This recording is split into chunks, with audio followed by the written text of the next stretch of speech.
bilang una niyong guest. Hindi ko alam kung Favorite tama ka namin. ako, no? Di ba? So, salamat po, salamat. Prof. Balu, eto mainit ngayon na usapan yung pagpunta ni Bongbong Marcos sa UN. Siyempre, sa konteksto na ay crisis ngayon, di ba? Dahil sa oil price hike, dahil sa mga OFWs na nasa stranded, na sabi may repatriation, pero nakita kong isang nagsabi doon sa Facebook niya na wala naman daw silang repatriation, sarili nilang pera ginamit nila pa uwi. Ano po naman ang reaction niyo doon sa visit at sa speech ni BBM sa UN Commission on Women? Alam mo, Attorney Guanzon, sa totoo lang, unang-una, pag mayroong krisis, ang leader kailangan nasa bahay. Kailangan inaasikaso ang mga problema dito. Pangalawa, alam mo, ikaw, expert ka sa women's advocacy, no? Sa women's rights. Ako'y nababahala na isang tao na hindi kilala sa advokasya ng kababaihan ay siyang nag-deliver ng isang speech before the UN group, no? At dito makikita natin siya na nagsasalita tungkol sa role ng kababaihan, ang kahalagahan ng kababaihan, at ang bumubuklod sa kababaihan pagdating sa development. Yes, tsaka 30 years ago, pato binuo yung diba? mga sa Beijing Conference. Oo, at dito, 51 years ago, no 1972, tinayo yung UN Yes. Women's Day, no? Yung International Women's Day, March 8. Hindi ko alam kung napolitika ang UN system at napasok siya. Pangalawa, na napakahalaga sa akin, Miss Binag, yung sandali lang, meron tayong krisis, hindi mo nga nakukuha yung mga Pilipino, samantalang ang Singapore at Spain nakapagpadala na ng eroplano. Siya naka-private jet? Oo, di ba? So, kung susumahin mo yung expense, sa totoo lang, pwede ka magpadala ng eroplano diyan sa bansa, sa Middle East, para mo malipon yung mga Pilipino para out of harm's way. Pero nakita natin, di ba yung isang empleyado sinabi, sige, isumbong nyo kahit sinong sumbungan nyo, wala kaming pera. Walang pinapadala yung Maynila, sabi niya. Sa totoo lang rin yun, no? Nagsasabi yung government employee na yun, at ang balita ko sa Senado, sinabi ni Secretary Kakdak, naalis na. Tinanggal pa ang nagsabi na totoo. So, makikita natin, napakahirap yung adjustment ng gobyerno, at saka bago siya lumipad, Kati, nagkaroon sila ng party. Pero yung party yun, hindi naman daw gastos ng Pilipinas, no? Biro mo, parang yan yung, kumbaga, nasusunog na ang Roma. Nagpa-party ka. Si Nero, nagpa-party pa. Diba? So, sa totoo lang, sinong gumastos, at kung hindi ang gobyerno ang gumastos, bakit naman kayo nagkaroon ng party? Sa loob ng Malacanang? At ang mali doon, sa akin naman, is insensitive. Sa totoo lang, napaka-insensitive na ang dami nating OFW sa iba't ibang parte ng mundo na ang mga pamilya nila dito sa Pilipinas ay nag-aalala. And you know, for you to do that, it's so insensitive. Alam mo, hindi ko i-blame yung mga umattend ng party because, you know, most of them naman, hindi naman political. But apparently, yung ating presidente, iba ata priority niya. Iba ang gusto niyang gawin. Alam mo yan. So, yun. Dapat, yung minsan tatanungin mo, ano ba yung mas importante? Yung kapakanan ng nakararami, na katulad ng mga OFW na nakikinabang ang ating bansa at nakakatulong sa ating ekonomiya? O yung mga hindi ko naman minamaliit yung event dyan sa UN and everything. But right now, we're in crisis. Even though sinasabi nila, wala pa naman dito sa atin ang gera, pero intay pa ba natin dumating ang gera bago tayo maghanda? Oo, tama yun, no? Kasi kita mo naman ang pila sa mga gasolinahan. Hindi pa nagkikick in yung bagong presyo, pumipila na sila, hindi pa nagkikick in yung bagong presyo, may nag-advance na. Exactly. That's yung gusto kong tanungin yun eh. Diba? Ano nangyari? DOE, bakit? Sabi nila may 55 daw show cause order. Ano yung mag-show cause order ngayong araw na ito na ang presyo ay pataas na. Samantalang yung small players daw ang nauna nung Biyernes. So ako, nanghihinayang ako dun sa effort na whole of government, no? At siyempre, pagtaas ng presyo ng gasolina, tataas ang presyo ng bilihin. Wala pang price freeze ngayon sa basic commodities, di ba? So lahat ito, nai-involve ang Pilipinas, at kung hindi mo priority yung 60-day supply na lamang ng gasolina natin, may problema tayo. Malaking problema. At Prof. Malu, kung walang organized government effort, ang next problem will be panic buying. That's right. That's right. Because that's what happened in Dubai, di ba? Oo. Kasi tayo, hindi nga tayo abutin dito ng missiles, pero sa fuel crisis lang, alam naman ng lahat na tataas lahat ng bilihin. Tataas. So, at pagtaas niyan, tataas ang forex. Pag tumaas ang forex, impact kaagad yan sa yung sinasabi mong deficit. Impact na rin dun sa utang natin, no? Nasa 17 trillion na. So, nababahala ako dahil yung may kaya nila. Oo. Pero yung wala, yung gahol sa buhay ay sa totoo lang. Talagang, kung malalim ang iyong bulsa at may madudukot, sige. Pero kung wala, mag-aabang ka. Tsaka I think dapat bantayan ng DTI ngayon yung price increase sa mga commodities natin, kasi dapat tulungan pa nila yung ating kapwa Pilipino na mapagaan ang kabuhayan nila, lalo na pag nagkaroon talaga ng panic buy. Babalikan ko yung sinabi mo, Kombing, kasi di ba may joke ka na nilabas na baka tamaan tayo ng missile. It's a joke, but apparently kahit sabi mo hindi pupunta dito, hindi aabot. Ang effects. But remember, yung allies nila ay malapit sa atin. Correct. So, huwag na nating hanuhamunin, di ba? At saka may EDCA sites tayo. Sa totoo 17. lang. EDSA site. Oo, at 17. pag tiningnan mo yung West Seaboard natin, yun na yung forward defense ng So, papalapit sa atin. Merong vapor ng Sri Lanka ang naputukan, merong mga nasaktan. Sri Lanka, malapit na yan sa ASEAN. So, palapit at hindi natin nakikita ang sigalot ay titigil. At ang oil reserves, sabi ni BBM, ay para sa 60 days lang. Oo. Or even less. At biro mo, Attorney Bing, no, yung ating Pangulo, mag-a-attempt pa na mag-peace negotiate. Saan? Doon daw sa UN. Kasi ang humihingi siya doon ng isa niyang punta doon ay para magkaroon tayo ng non-voting seat sa national security ng council ng UN. Ako naman, maliit lamang tayong bansa. Archipelago tayo, maganda ang ating lokasyon, pero hindi ho tayo independent sa foreign policy. Kaya kailangan nating tingnan ano ba talaga ang pinunta mo dyan. Kasi magsasalita, mag-i-speech, magkakaroon ng seat sa National Security Council ng UN. Ano ba talaga? Kasi Tingnan mo lahat nagsasalita doon na Prof. Malo, puro babae. oo. Siya lang yung lalaki doon, tapos At saka head of state. oo. Di ba? Saka sa mga ibang bansa, kung lalaki ang president, sa mga ganitong UN Commission on Women, yung babaeng vice president na ipapadala niya. Ngayon, sinimulan mo yan, ha? Sa totoo lang.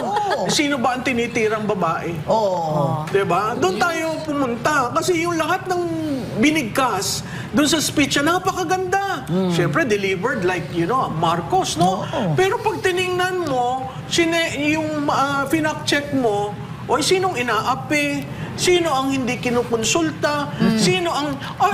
babae ho yun. Yung vice-presidente niya. So, sa totoo lang. Hindi lang yun. Nandun siya ngayon sa UN. Tapos, yung ibang bansa naghahanda sa mga kaguluhan.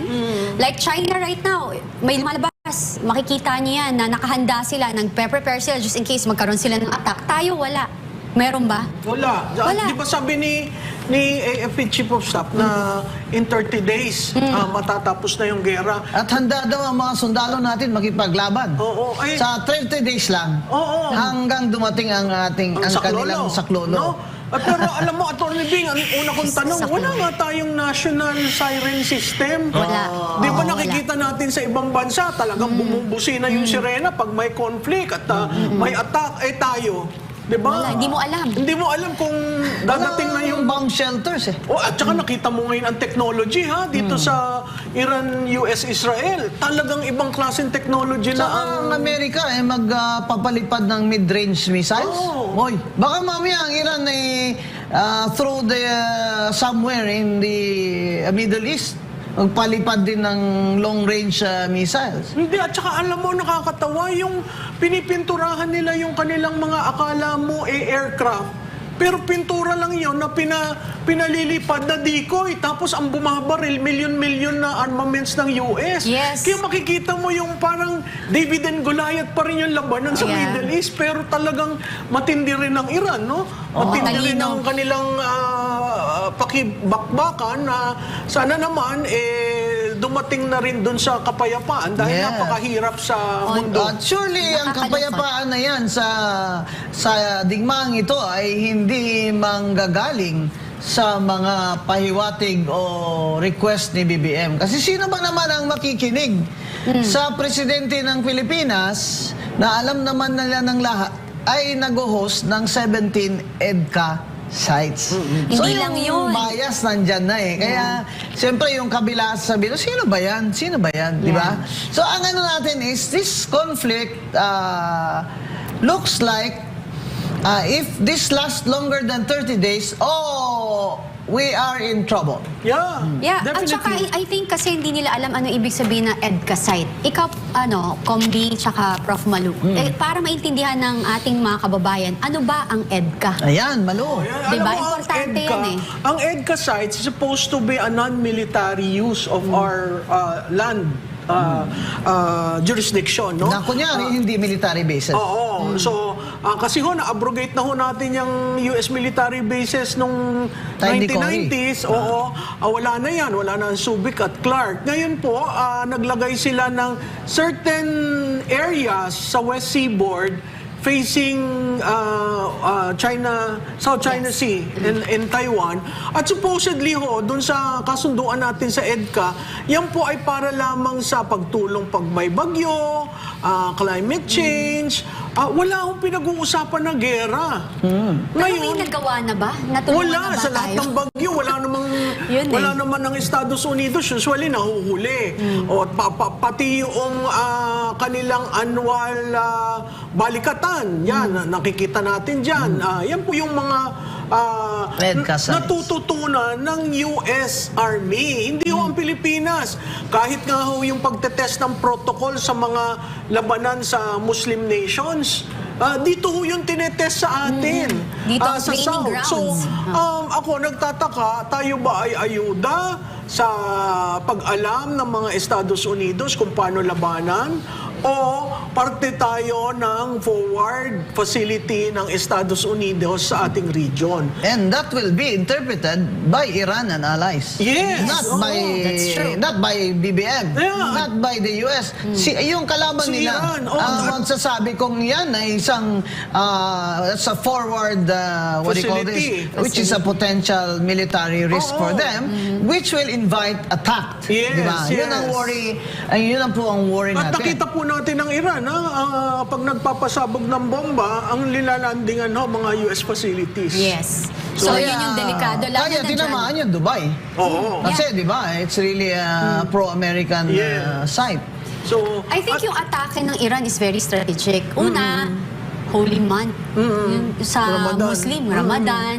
'Di ba, meron silang paniniwala ang mga Muslim na kapag Ramadan at ikaw ay namatay at nagsasakripisyo ka para sa kapwa mo, ay ikaw dederecho sa langit.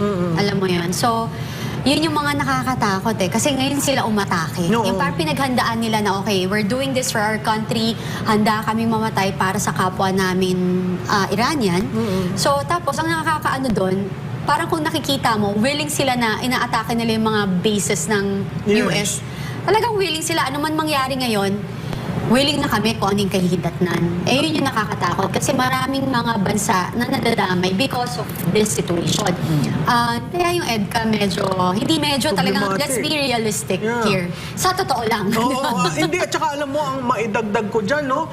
Walang US congressional support itong pag-atake ni President Trump. Kaya malaking parte ng US population or stakeholders ang kine-question yung gera. Yes. Kine-question nila yung paggastos, kine-question nila na wala kang authority galing sa US Congress, at kine-question nila ang deployment Di ba, malaking issue sa Amerika kasi the moment merong dinadalang bangkay ng isang sundalo pabalik sa Estados Unidos, Nagagalit ang mga tao. nagiging personal sa kanila. People should not die because of your war. So merong mga calls na dyan at mga rally sa US Congress na ang sinasabi, itigil ang gera. Samantala, the economic war is ongoing. Di ba? Kaya, hindi mo lang sasabihin na mas malakas ang US at Israel dyan sa armaments Di ba? Hindi. Walang ganon. Kasi tayo, we are a poor country. We are aligned with the US. Di ba? Pero yung oil reserves natin, hanggang dito lang. Wala na, deficit naman tayo. Ayaw naman lang ibaba yung excise tax. In the meantime, para ma-reduce lang ang price ng gasolina sa atin. In other words, ang magsasuffer sa digmaan na ito sa economic na mga consequences ay ang maliliit, pobre na mga bansa kagaya natin. Oo. Exactly. At saka doon pumapasok yung halaga ng foreign policy. Kasi kung maliit kang bansa at sinusundan mo lamang ang isang bansa katulad ng Estados Unidos, pag sinara ang Strait of Hormuz, Sinara na nga. China diba? na lang nakakadaan. Kanino ka dyan? Saan ka So, pupunta? kung wala kang relasyon sa China, kung wala kang relasyon sa Russia, Saka ito yung hindi mga- rin makabili si BBM ng oil sa China. Oo, Hindi di siya ba? magbibentahan. Kahit sa Russia. So tayo, yung desisyon ng ating leader sa foreign policy, apektado. Kaya palagay ko, Prof. Malo, kaya nasa New York si BBM Bakit? Siyempre nandun ang amo niya Oh, well, doon sa- hopefully, Sinasabi mo ba, Kombing, na tumatakbo siya sa magiging problema sa Pilipinas? Oo, tumatakbo talaga siya. Tsaka, alam mo naman, New Yorker yan di ba? Kaya always wants to have a reason na pupuntang New York.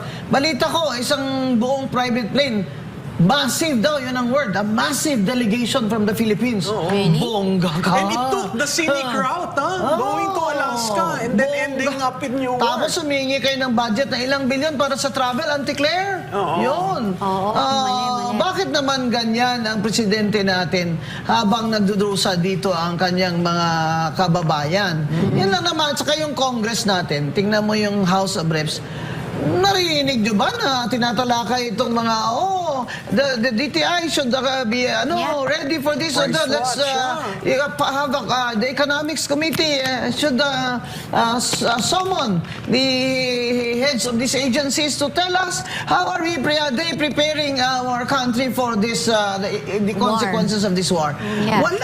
Wala kang task force Wala. Yan yung una nating signo sa gobyerno. Pag seryoso sila, may task force na, may reporting na, 24/7, nag-uulat na sila. Dahil krisis ito.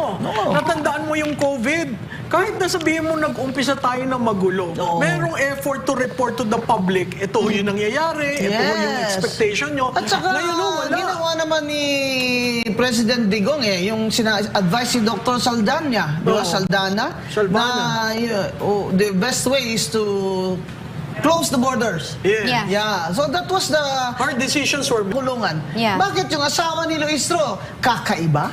Ayaw talaga. Kahit na yun ang batas na kulong ka muna bago ka mag-motion for bail. Yan ang sa totoo lang talaga. Kaya nabuking siya dahil may utang pala siyang attorney's fees kay Attorney Man Scarpio na ayaw niyang bayaran. Aba, ang hirap naman ang singilin ng mga ito. Kakasuhan ka. Ayaw ko na kliyente yan si Luistro. Diba? Ay, Kaya, nako. Iba ang ano natin, iba ang mindset, no? Iba ang mindset. Parang manhid. May sarili silang mundo na we can just do this, we can make it, all of this happen. But remember, kahit sino naman na magiging susunod na presidente, sa tingin ba nila makakalusot sila? Yung susunod na tatakbo mga presidente, ang unang-unang gagawin yan sa eleksyon ay magpapasikat. Bababuyin din kayo. Ilalabas sa at ng baho nyo. Kung sino man makalaban ni VP Sara, lahat yan titirahin din kayo. So ang kay tanong ko, kumpiyansa. Tsaka Prof. Malo, sa mga congressman, mamili na kayo, 2 years o 6 years? Kasi everybody says, even Liberal Party's former chair, Senate President Frank Drilon said, Sara is the woman to beat. Former Ombudsman Justice Conchita Carpio Morales said, Sara is the woman to beat. So, congressmen, mamili kayo. Sa 2 years kayo, pirmahan ba kayo na impeachment para sa 2 years ni BBM, you are in power, o sa susunod na 6 years, doon kayo sasama. Yan ang pag-iisipan nyo mamayang gabi habang umiinom kayo Narinig nyo ba din to? ng tubig. Narinig Kala mo ko din ba kung yun, ano, no? eh. Yung balita na merong sinabi si BP Sara na si Martin Luther King ang balak na... Sino ba yung Martin Luther King? Romualdez. Yung favorite ko. Oy, naku, sa totoo lang ha. Tatakbo raw na presidente. Baka sakali. Hindi pa nag-give up. Marami ka ng pera eh. Marami ka ng mansyon, marami ka ng helicopter at jet, namamayayat ka talaga, Malu. Kaya tayo hindi talaga namamayayat eh. Oo, masarap ang buhay natin kahit simple lang, no? Okay. Masarap Kaya kumain. ganyan. Sabi ni Egay Erice na Liberal Party, hindi ako magmamarcos. Kahit hindi ako magsara, hindi ako magmamarcos. Sabi ni Rize. Oo. Tapos, ang pagkaalam ko, dahil kilala ko si Senate President Drilon personally, at sa kanya ako nagsimula sa Accra, di ba? He was my managing partner. That's right. I was my examiner in labor law. I was Yeah. recruited by his wife. If I know him, alam kong hindi siya magmamarcos. Di Ang ba? balita ko, Kombing tsaka Prof. Malu, talaga ang original Dilawan na Aquino, hindi niya yan kakainin ang sinusukan nila. Kami yun, di Di ba? ba? Kami Yung yun. original. Oo. Di ba? Kami yun. Ay, ano nangyari dun sa Dilawan ngayon at Pinklawan? Di ba sinasabi nila, yung Dilawan of a certain generation will never support a Marcos. Eh, Pero kami yung yung original. Dilawan post, Wala namang dilawan na post na Post Aquino.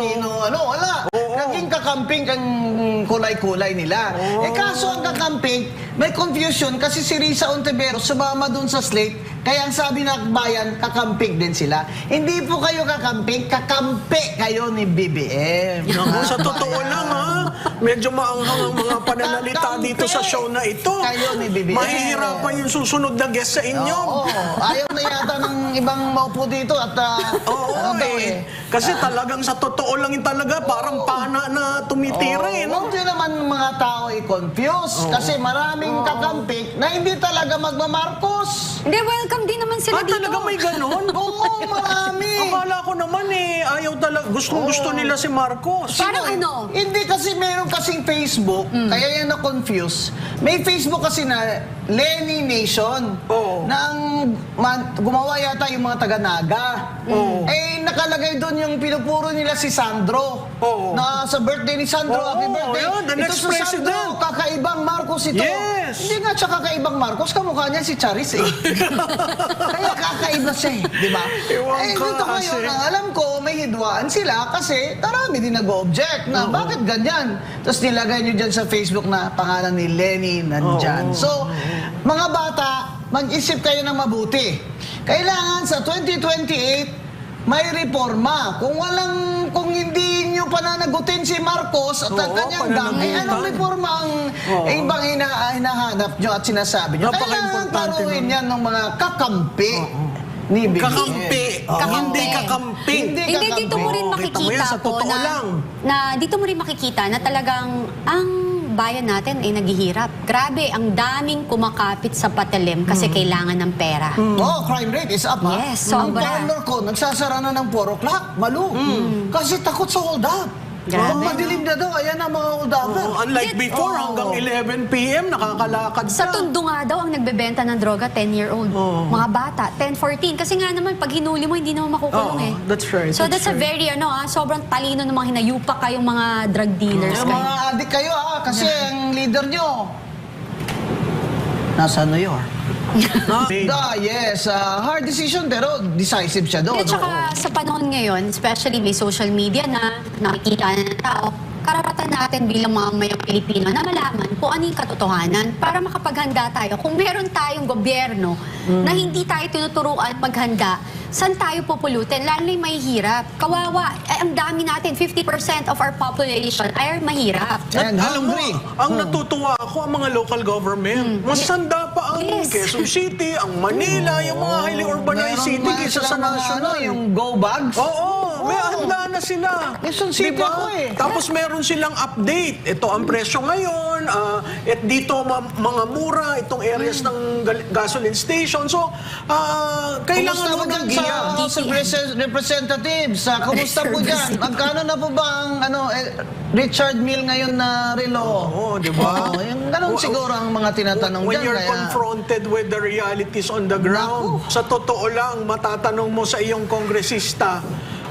kayo ba ay may concern sa amin? Di ba? Kami po'y nananawagan sa inyo dyan sa Kongreso, sa ating mga legislator.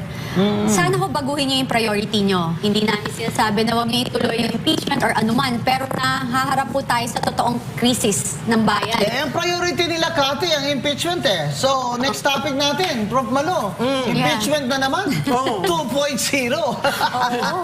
Talaga naman hindi pa nadadala itong mga ito. Pero, tingnan natin, palagay mo, Prof. Malo, ang recent na update sa atin is nagbumoto ng Committee on Justice na sufficient na in form and substance ang impeachment complaints against Vice President Sara Duterte at ang mga grounds nila, allegations ay na naman, confidential funds na naman, betrayal of public trust, culpable violation of the pero ito mga general Yeah. na ano eh. So, pero anong sa tingin mo, Prof. Malu? Do you think the majority led by Sandro Marcos can get 1/3 of the votes? Well, nakita natin may signaling na nangyari sa committee level nung nagkaroon ng 54-1 na botohan. Isa lamang ang hindi nag-agree dun sa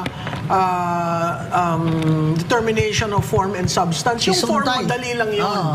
Yung substance, ang hindi ko lang gusto, nung kinumpare mo dun sa deliberation sa impeachment kay President Marcos, abay sa substance, naglalabas sila ng mga information na hindi naman yun ang basehan to determine substance. Di ba? Ang titingnan mo sa substance kasi yung evidence. Pero ang presentation ng evidence, dun mismo sa hearing. Nandun na Di sa ba?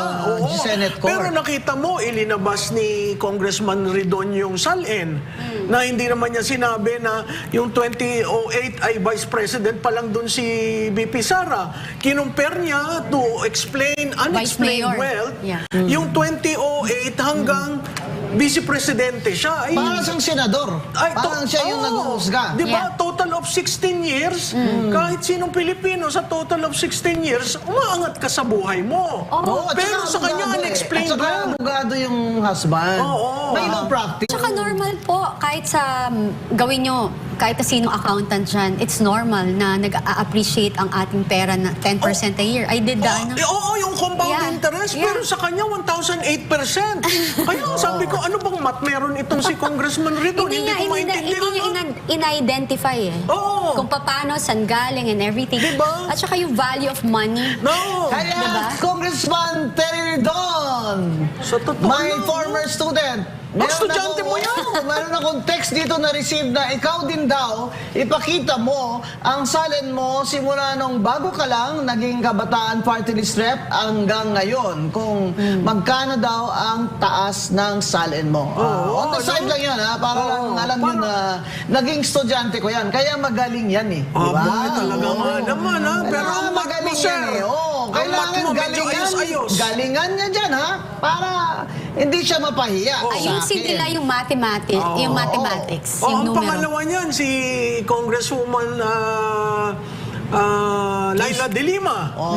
hindi ko naglabas naman tungkol sa COA. No? Bakit? COA commissioner ba yun? Ayun nga. Hindi mo pa naman, you will not go into the merits of the evidence. It's just looking at the substance. So yung kay BBM, walang substance, sabi nila. Dismissed agad. Oo. Itong kay Sara, may substance, kaya butuhan natin. Oo. Magre-react ako dyan. Diba? Magre-react ako, Oo. pwedeng mag-react. Oo. Kasi I'm part of the impeachment para kay BBM, remember? Oo. I'm part of that group Na hindi tinanggap. na hindi tinanggap. Okay. I just wanted you guys to know na sobrang grabe, daming ebidensya dun. Kaya nila ayaw tanggapin. Oh, di ba, Miss Binag, yung kay President Marcos, yung unang impeachment, ang attachment, puros news article clippings. Yes. Yung pangalawa, doon lang sa BBM parametric formula, yung author nun, nawawala na, si Yusek Cabral. So, ibig mong sabihin, mas matindi pa yung evidence ninyo doon sa third impeachment? Yes, kasi una, andun nga. Baka kaya hindi tinanggap, sa totoo lang. Kaya nga nung pinapaiwanan kami ng kopya, hindi kami pumayag. Hindi kami pumayag. Ba't kami mag-iiwan kung hindi mo tatanggapin? Yeah. Unless i-receive mo, di ba? Hindi kami tanga. Ngayon, babasahin nyo para malaman nyo kung ano yung pa-file namin. Which is, obviously, alam din naman namin hindi nila tatanggapin. Kasi alam nila na solid yon. Una, okay, bigyan ko kayo ng tip, ng konti. Yung pagkikidnap lang kay PRRD. That's part of it. Okay? Tapos, of May course... dapat yan mailabas, malapit na ang 1 year niya. Yes, na, lumalabas. Obvious ba na may lumabas na? Oo. Yung 80 na Marines, di ba? Ayaw maniwala kay Gutesa, nagsalita na si Saldico. Tapos, ayaw dati hinahanap nila si Saldico, nakesyo siya yun, kailangan lumabas siya. Yung pala, nung nagsalita si Saldico, sinabi niya ayaw siyang pauwiin. Nung umamin si Saldico, saka lang siya hinanap. Tapos lumabas si Gutesa, nung lumabas si Gutesa, ayaw nilang pakinggan. Nagsisinungaling daw and all. Pagkatapos si Gutesa, ultimo ang kanyang Mga tauhan, no? What do you call this? Kasamahan. Lumabas Sa na rin. Marines. Alam nyo, mga ma'am, sir, warningan ko lang kayo. Marines po ang inyong iniinsulto. Bakit daw hindi naman daw Marin? Sabi yung daw sa 18, merong Merong retired. dishonorable discharge. Alam mo, nakakatawa yan. Kailangan nilang i-check kung ano yung reason ba't sila nagkaroon ng ang bababaw. Di ba nabalitaan mo ba So yun? walang kaso? Wala talagang kaso. Kasi kung may kaso yan, katulad nung sinasabi din ng iba na meron daw na parang criminal case sila na pagpatay and everything, bakit sila nasa labas? Bakit silang kinuha pang security? Oo. Di ba saan ka naman nakita? Pero pwede rin yun na sabi ko nga, kaya siguro ganyan sila sa mga to. Kasi alam nila na may konting record kapag lumabas yung panahon na to at sinabi nila, naglumantad sila. Di ba pinapipirma nga ho sila ng mga dokumento na sinasabi na parang sa documents hindi kayo pwedeng magsalita or pag-usapan ninyo publicly ng non-disclosure agreement. Because pag dumating tong panahon na to, yan ang gagamitin nila against them, which is what's happening now. Ang pagkakamali ng mga tao dyan, sundalo ho sila, hindi ho sila ordinaryong tao. Bata pa lang ho yung mga yan. Pinangarap na ho nilang magtanggol sa kapwa Pilipino at sa ating bayan. Maninindigan ho yan. Tingnan nyo nga, hindi yan mayayaman eh. Diba? Kayo, bago kayo magtapang-tabangan, ang Marines po ay combat trained. Pero alam mo, Kati, nagulat ako doon sa totoo lang. Talagang ngayon lang ako nakakita ng ganyan syndicated activities. Na pera, mali-maleta, binibigay sa mga politiko, sa mga nahalal ng bayan. Abay, kung hindi nyo tinitingnan yung follow the evidence, di ba sabi ng isang senador, we will follow the evidence. Ay, kung questionin nyo yun, ano pa ho ang paabutin natin? Di lahat na pinagdudahan. Dapat follow the money. Patawag nila sa Senate as hindi bilang nasasakdal sa Senate, kundi bilang resource person. Bakit yung NBI pinapatawag sila, sinasawman sila parang sila yung nasasakdal? Correct. Ano pong masasabi nyo doon? Kasi ako, hindi ho magandang tingnan. Lumalabas na ang mga witnesses, pero every time may lumalabas na witness, ang ginagawa nila, ipinapasama agad nila. Alam mo yan ang traditional carrot and stick eh. Yung carrot nila, bibigyan ka ng pondo, bibigyan ka ng promotion, protektado ang pamilya mo. Yung stick, ayaw mo, sige, kakasuhan kita. Sige, tatawagan ko ang iyong dito sa hearing. Suspend ka sa House of Reps. Sige, sisirain ko ang iyong buhay. So ito, alam mo, ang two lessons here, grabe yung syndicated activities para tayong gobyerno ng sindikato. Pangalawa, grabe yung panunupil. Yes. Sa mga taong gusto magsabi ng katotohanan pero hindi makalabas or lumabas man ay babanatan ng babanatan. So obvious na, Prof. Malo, na ang impeachment na to is politically motivated. Oo, klarado naman kasi doon sa treatment doon sa impeachment kay Presidente at sa treatment sa impeachment kay Vice Presidente. Magkaibang magkaiba. Oo. Tsaka it's the same people who are moving. Di ba? Nakikita natin yung mga actors dyan. At saka kung makikita mo, bakit hindi yung committee chair na si Iloistro na very minion niya ni Martin Romualdez bakit hindi siya nagro-ruling doon sa ano ba talaga ang rule sa finding of adequacy of substance, di ba? Siya dati siyang fiscal di ba? Probable cause lang yun yung nga substance hindi ngayon probable cause di ba? Pero hinayaan niya. The duty of the chair is to rule, hindi ba? If there was a question, and I think there was a question there.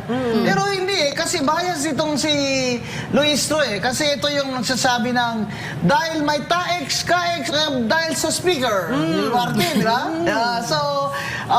It's really, it's just a play. It's an obvious reason talaga. Yung sa totoo lang, yung pagsagot niya yung sa utang, no? Na gusto naman daw bayaran, pero dahil utang? ganyan yan, Luis utang nila kay BP, doon sa law office. 8 million. Kay Man Scarpio. May utang siya dun sa rape case na asawa niya. Oo, at di ba, inamin rin yung tinago niya. Ewan ko sa mga lawyers, kaya ako minsan yung mga kaibigan kong lawyers, tinatanong ko, talaga bang ethical yung mga pinaggagawa? At tapos ang sabi niya, of late, babayaran naman daw. Dahil ilinabas, isa cybercrime.